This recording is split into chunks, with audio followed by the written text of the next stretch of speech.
So in this Redfin tutorial video, I'll be showing you guys how to edit the how to find studio apartments for sale here on Redfin. So once Redfin is opened up, I want you to go ahead here and select your location. So for this example video, I'll go ahead and use Chicago and then press on search. Now, once your area is selected, if you're looking to go ahead and find studio apartments, you can go to the top here to where it says beds slash baths. And under beds right now, any is selected. If you go ahead and press on studio right here, it'll actually show you studios. So if you go ahead and press on it once, for example, it'll actually do studio plus. But if you just want to refine it to studio specifically, make sure that just studios is selected. Go ahead and press on done.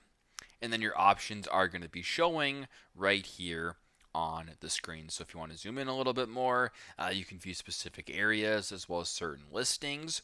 You can also go back and change the settings. So if you want, studios with 1+ bath or 1.5+ baths, whatever the case may be, in that case it doesn't exist, you can go ahead and refine your search that way in regards to studio apartments. Now, that's pretty straightforward, pretty simple. That's how you guys can find studio apartments for sale on Redfin. Thanks again for watching, and I hope this video helps.